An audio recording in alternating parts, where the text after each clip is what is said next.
अस्सलाम वालेकुम dear students. तो आज का आपका टॉपिक जो है वो केमिस्ट्री का difference between compound and mixture. ठीक है, कभी आपको मिक्सचर पूछा जाएगा तो आप जो है वो मिक्सचर के बारे में भी लिख सकते हैं। अगर कंपाउंड्स के बारे में पूछेंगे तो कंपाउंड्स के बारे में भी आप लिख सकते हो। तो इसलिए डायरेक्ट हमने वो डिफरेंस कर दिया कि मिक्सचर्स और कंपाउंड में क्या जो है डिफरेंस है। ठीक है, तो देखो मिक्सचर क्या होता है। मिक्सचर वो होता है can be separated can be separated by physical methods या physical processes।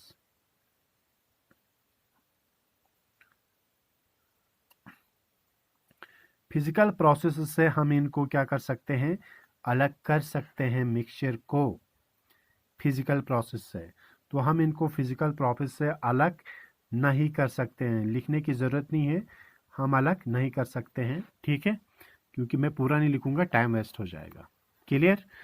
अब आप कहेंगे फिजिकल प्रोसेस क्या होती हैं सर। फिजिकल प्रोसेस जैसे फिल्ट्रेशन, ठीक है, फिल्ट्रेशन से हम अलग कर सकते हैं, जैसे ऑपरेशन,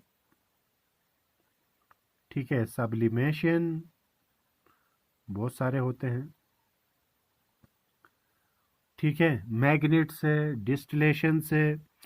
तो हम इनको किसी भी फिजिकल प्रोसेस से या फिजिकल मेथड से अलग कर सकते हैं, इसको नहीं कर सकते हैं। एग्जाम्पल मैं बताऊंगा आपको। जैसे हमने वाटर प्लस सॉल्ट लिया, ठीक है, मिला दिया हमने। ठीक है, मिलाने के बाद हमने इस फॉर एग्जाम्पल 1 कप में डाल दिया, इसमें मिलाया हमने, वाटर में नमक डाल के हल हो गया। ठीक, तो इसके बाद हम इसको वापस ला सकते हैं किस प्रोसेस से, by the process of evaporation से। पानी जो है वो इवापोरेट हो जाएगा और साल्ट जो है वहीं पे रह जाएगा, साल्ट इवापोरेट नहीं हो जाएगा, अलग हो गया। इसी तरह मिट्टी और पानी, फिल्ट्रेशन करेंगे, मिट्टी ऊपर आएगा और आपका पानी नीचे आएगा, तो अलग किया ना। तो मिक्सचर को हम जो है फिजिकल प्रोसेस से जो है वो अलग कर सकते हैं, कंपाउंड को नहीं कर सकते हैं।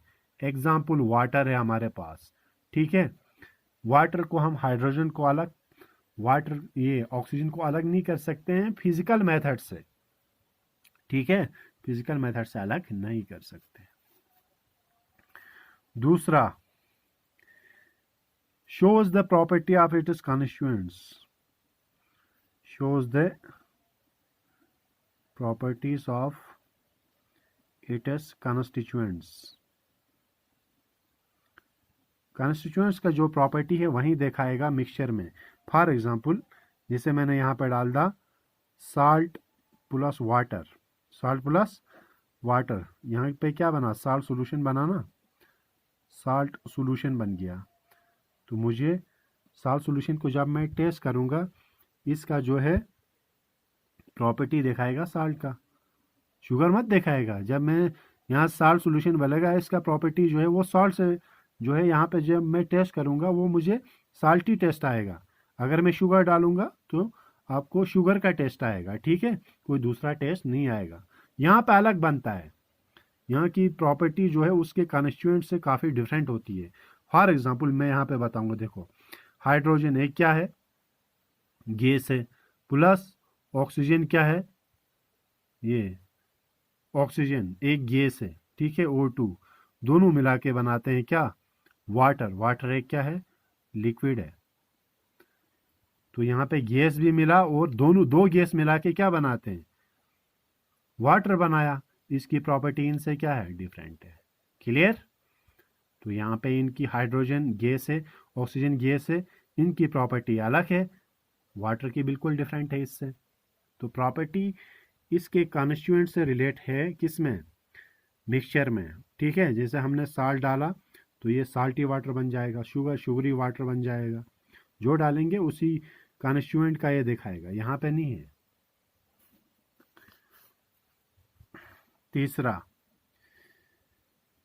तीसरी बात करेंगे, यहाँ पे एनर्जी जो है, जो ये मिक्सचर में एनर्जी जो है in the form of energy in the form of heat या लाइट जो है ना तो गिवन आउट होगा, ना निकलेगा, ना एब्जॉर्ब होगा। ठीक है, एनर्जी किसी भी इसमें, जैसे फॉर एग्जांपल आपका मिक्सचर में ना गिव आउट होगा, ना निकलेगा, ना ये एनर्जी को क्या करेगा, एब्जॉर्ब करेगा। तो एनर्जी जो है वो इन द फॉर्म ऑफ हीट और लाइट जो है ना रिलीज हो जाएगा, ना एब्जॉर्ब होगा। एनर्जी रिलीज भी नहीं होगा और एब्जॉर्ब भी नहीं होगा। इसका मतलब गिवन आउट का मतलब रिलीज, ना रिलीज होगा एनर्जी, ना जो है एब्जॉर्ब। यहाँ पे उल्टा है,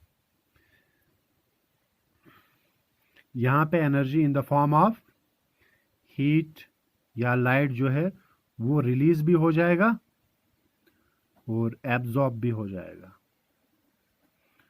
ठीक है, ये रिएक्शंस आप क्लास 10 में पढ़ेंगे, किस हिसाब से हीट ये एनर्जी जो है वो रिलीज होती है या एब्जॉर्ब होती है।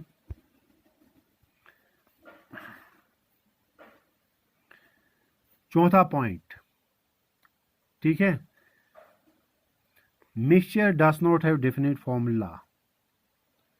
A mixture does not have definite formula. Mixture का कोई डेफिनेट फॉर्मूला नहीं होता है। जैसे फॉर एग्जांपल मैंने यहाँ पे साल्ट प्लस वाटर लगाया, ठीक है, बताओ इसका फार्मूला क्या होगा। यहाँ साल्ट सोल्यूशन बताओ फार्मूला क्या है, कोई भी फार्मूला इसका नहीं है। तो इस वजह से हम जो है यहाँ पे ये कह नहीं सकते हैं। अब हम ये कह सकते हैं कि कंपाउंड का जो है वो डेफिनेट फार्मूला होता है, डेफिनेट फार्मूला होता है। ठीक है, डेफिनेट फार्मूला होता है इसका एक। जैसे वाटर फार्मूला है ना H2O, ये कंपाउंड है हमारे पास, तो ये हमारे पास डेफिनेट जो है इसका क्या है, फार्मूला है। Clear. And the last one, इसका जो है melting point and boiling point, इसके बारे में तो आपने सुना होगा, फिक्स्ड नहीं होता है, नॉट फिक्स्ड। मेल्टिंग पॉइंट और बॉइलिंग पॉइंट फिक्स नहीं होता है, किस में, मिक्सचर में। कंपाउंड का क्या होता है, फिक्स्ड होता है। ठीक है, तो ये फर्क है, 5 डिफरेंसेस मैंने बताई, बहुत ही इंपॉर्टेंट है, किस में, कंपाउंड और मिक्सचर में फर्क। तो कंपाउंड का फिक्स्ड होता है मेल्टिंग एंड बॉइलिंग पॉइंट, और इसका मेल्टिंग और बॉइलिंग पॉइंट फिक्स्ड नहीं होता है। क्लियर। तो ये हो गई। यहां पे हमें पढ़ना है types of mixture, types of mixture.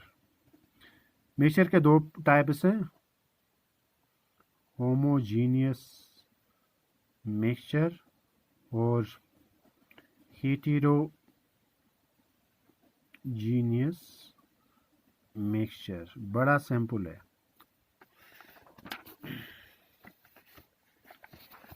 पहले हम बात करेंगे यहां पे होमोजीनियस मिक्सचर।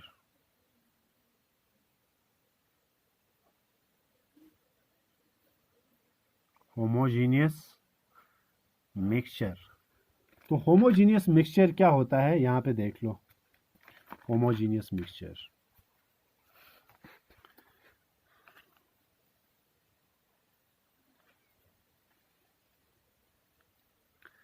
पहली बात करूंगा होमो, जो सबस्टेंस जो है कंप्लीटली मिक्स हो चुके हैं और जिनको हम कंप्लीटली मिक्स हो चुके हैं, ठीक है, जो इनडिस्टिंग्विशेबल है।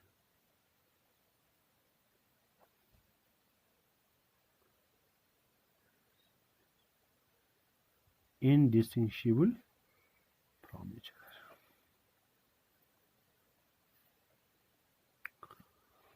ठीक है, तो जैसे मैं आपको बताऊंगा, एक मिक्सचर हम लेंगे शुगर शुगर प्लस वाटर, ये एक होमोजीनियस है, इसीलिए एग्जांपल दे रहा हूँ। ठीक है, जब एक गिलास में, ठीक है, या एक कप में, ठीक है, हम इनको डिज़ोल्व करेंगे, तो क्या आप मुझे बताओ शुगर पानी में जो है वो कंप्लीटली क्या हो जाएगा, डिज़ोल्व। तो इसीलिए बताया कंप्लीटली मिक्स, पूरी तरीके से डिज़ोल्व हो जाए, ठीक है, और इनडिस्टिंग्विशेबल फ्रॉम ईच अदर। क्या आपको पानी अलग शुगर अलग नजर आएगा? नहीं आएगा। तो इसका मतलब जो है ये क्या है, होमोजीनियस। क्लियर? होमोजीनियस उसको बोला जाता है जो आपका जो भी मिक्सचर है वो कंप्लीटली मिक्स हो चुका है और हम उसको डिस्टिंग्विश नहीं कर सकते हैं, अलग नहीं कर सकते हैं। इसमें कोई बाउंड्री नजर आती है? भाई शुगर यहाँ तक है, यहाँ से आगे शुगर नहीं है, ठीक है, नो विजिबल बाउंड्रीज, ये भी एक इम्पॉर्टेंट है, नो विजिबल बाउंड्रीज। कोई बाउंड्री नजर आ रही है?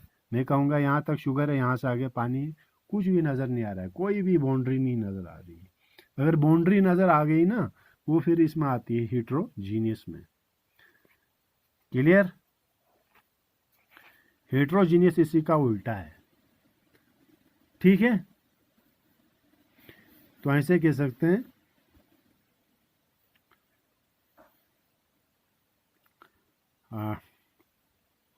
नॉट कंप्लीटली मिक्स इट, जो पूरी तरीके से पानी में मिक्स नहीं हो चुका हो। दूसरा पॉइंट लिखेंगे डिस्टिंग्विशेबल, एक दूसरे से डिस्टिंग्विश है, और विजिबल बाउंड्री,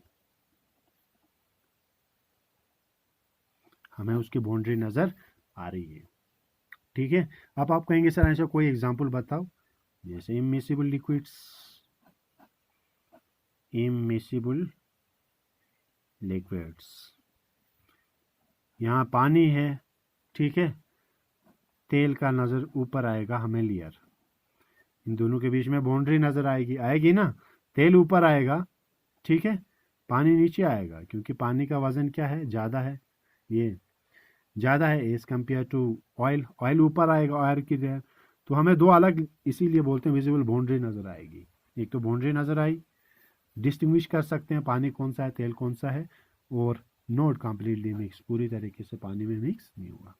ये तीन के बेसिस पे हम जो है वो होमोजीनियस और हेट्रोजीनियस मिक्सचर जो है वो डिफ्रेंशिएट कर सकते हैं। क्लियर? तो होमोजीनियस वो होता है जो कंप्लीटली मिक्स हो चुका है, ठीक है, और हेट्रोजीनियस वो होता है जो कंप्लीटली, जैसे मैं पत्थर और पानी मिलाऊंगा, क्या आएगा, हेट्रोजीनियस। पत्थर हमें पूरी विजिबल बाउंड्री नजर आएंगी, कहाँ तक पत्थर है, यहाँ पत्थर डाल रहा हूँ मैं, ठीक है, पता चलेगा पत्थर कहाँ तक है, हमें विजिबल बाउंड्री पता चलेगा यहाँ तक है पत्थर। डिस्टिंग्विशेबल अलग कर सकते हैं, ये बिल्कुल इजीली डिस्टिंग्विशेबल है, पत्थर ये है पानी ये है। Not completely mix, completely mix होगा ही नहीं, डिजॉल्व होगा ही नहीं, तो मिक्स कहाँ से होगा। तो ये सब आता है आपका जो है हेटेरोजीनियस में। अब हम जाते हैं अगला एक टॉपिक की ओर, जिसका टॉपिक का नाम है फिजिकल और केमिकल चेंज। बड़ा सिंपल है, फिजिकल चेंज और केमिकल चेंज में।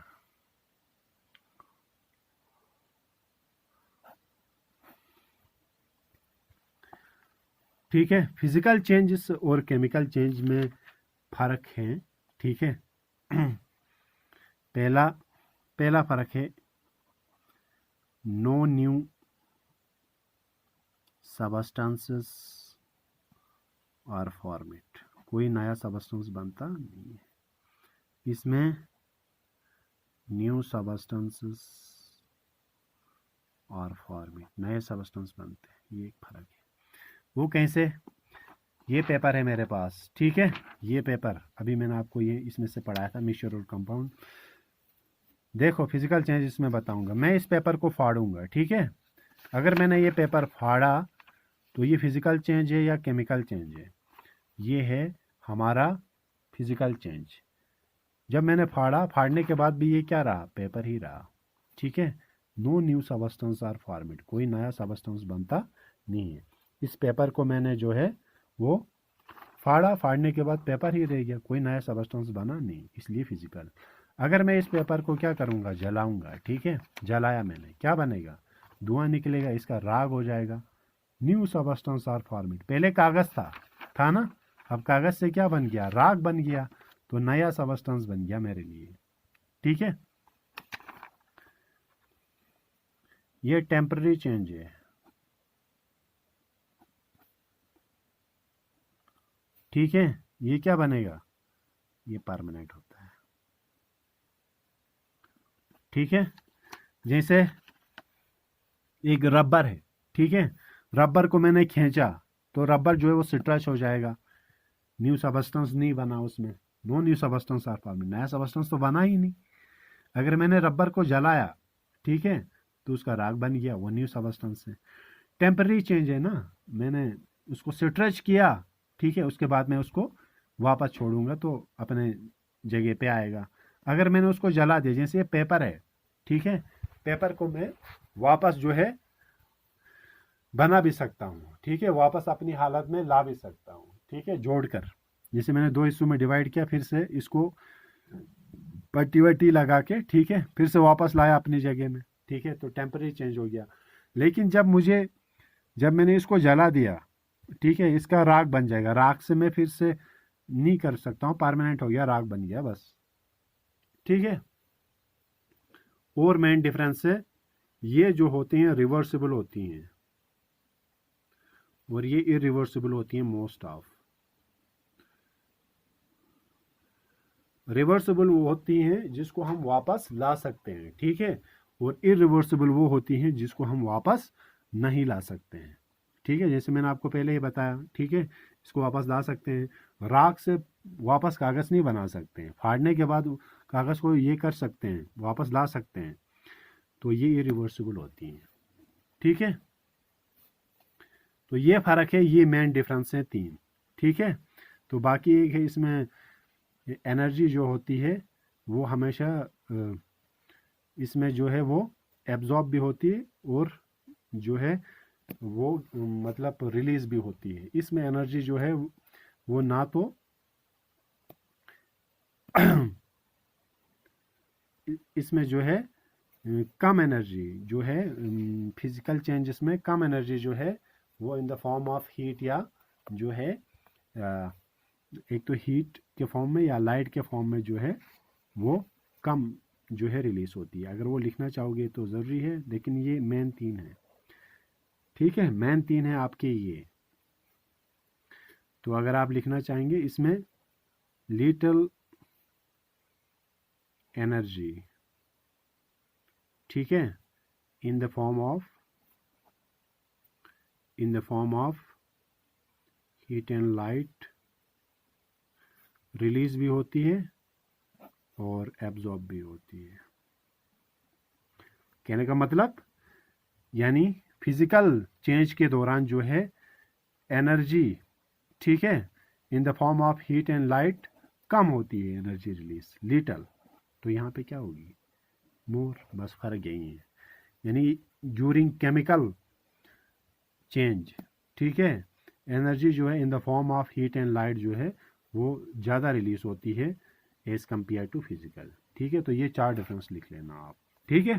तो यहाँ तक हुआ आपका फिजिकल एंड केमिकल चेंज। इंशाल्लाह एक या दो लेक्चर में ये कंप्लीट हो जाएगा, U3 का सिलेबस जो है एक या दो टॉपिक में, क्योंकि आपका केमिस्ट्री का पेपर ऑलमोस्ट लास्ट में है, तो तब तक क्लियर हो जाएगा, ठीक है।